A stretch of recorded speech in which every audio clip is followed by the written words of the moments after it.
మేడిగడ్డ బ్యారేజీ మళ్లీ వార్తల్లో నిలిచింది. మేడిగడ్డలో మరమ్మతులు సాధ్యమేనా? ఆ ప్రాజెక్టు పిల్లర్లు సేఫ్గా ఉన్నాయా అన్న ప్రశ్నలు వ్యక్తమవుతూ ఉన్నాయి. అధికారులు ఏం చెబుతున్నారన్నది సర్వత్రా ఉత్కంఠభరితంగా మారింది. ఈ పరిస్థితికి అధికారులు నిర్లక్ష్యం కారణమా లేక రాజకీయ జోక్యం వల్లే ఇలాంటి స్థితి వచ్చిందా అన్న చర్చ జరుగుతోంది.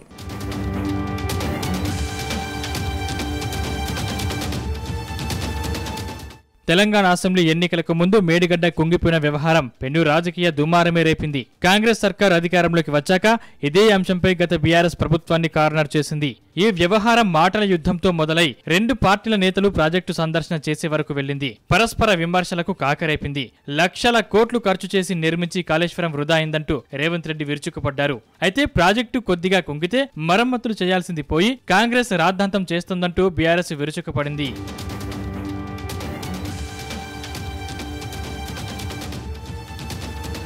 అయితే ఇటీవలే రేవంత్ సర్కార్ మరమ్మతులు చేపట్టడంతో మేడిగడ్డలు అడుగడుగునా డొల్లతనం బయటపడుతోంది. తాజాగా మరోసారి ఈ ప్రాజెక్టు వార్తల్లో నిలిచింది.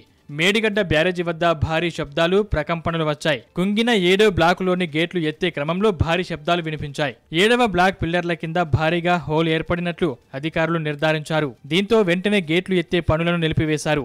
అక్కడ ఏర్పాటు చేసిన సెన్సార్లు సైతం శబ్దాలు, ప్రకంపనలు గుర్తించి అలర్టు చేశాయని అధికారులు తెలిపారు. దీంతో గేట్లు ఎత్తే పనులను అధికారులు తాత్కాలికంగా నిలిపివేశారు.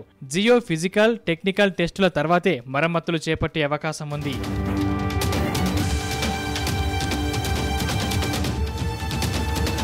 గతంలో భారీ వరదలతో బ్యారేజీ పునాదుల కింద ఇసుక కొట్టుకుపోయింది. దీంతో 12,000 నుంచి 15,000 క్యూబిక్ మీటర్ల పరిమాణంలో భారీ బొరియ ఏర్పడినట్లు జియో ఫిజికల్, జియో టెక్నికల్ పరీక్షల ద్వారా అధికారులు అంచనాకు వచ్చారు. అయితే తాజాగా టన్నుల కొద్దీ బరువు ఉండే గేటును పైకి ఎత్తే క్రమంలో పునాదులపై ఒత్తిడి ఏర్పడి బ్యారేజీ పిల్లర్లు మరింత కుంగే ప్రమాదం ఉందని అంచనా వేస్తున్నారు.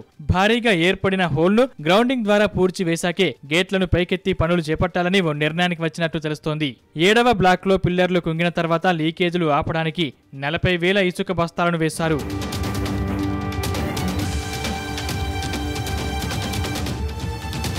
మేడిగడ్డ బ్యారేజీలో మొత్తం 8 బ్లాకులు ఉండగా అందులో 85 గేట్లు ఉన్నాయి. గతేడాది అక్టోబర్ 21న 7వ బ్లాక్ కుంగిన వెంటనే ఆ బ్లాక్ లోని 15 నుంచి 22వ నంబర్ వరకు గేట్లు మొరాయించాయి. కాళేశ్వరం లోపాలను తెలుసుకునేందుకు national dam safety authority Chandrashekhar Iyer కమిటీని ఏర్పాటు చేసింది. ఈ కమిటీ బ్యారేజీలను క్షేత్రస్థాయిలో పరిశీలించి ఇటీవల మధ్యంతర నివేదికను సమర్పించింది. 2019 జూలై నెలలో వచ్చిన వరదల సమయంలో బ్యారేజీ ప్రమాద సంకేతాలను తెలిపిందని ఆ నివేదికలో పేర్కొంది. ఈ నేపథ్యంలో పగుళ్లు వచ్చిన 19, 20, 21 పిల్లర్స్ మధ్య ఉన్న గేట్లను జాగ్రత్తగా పైకి ఎత్తాలని స్పష్టం చేసింది.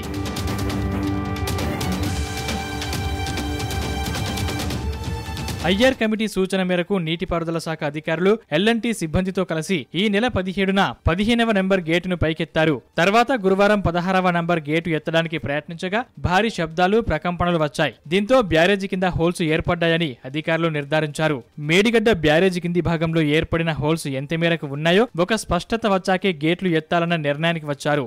జియో ఫిజికల్, టెక్నికల్ టెస్టుల తర్వాత నిపుణుల కమిటీ సూచన మేరకు ఇసుక, సిమెంట్ మిశ్రమాన్ని హోల్స్ కి పంపించి పూడ్చి వేయాలని భావిస్తున్నారు.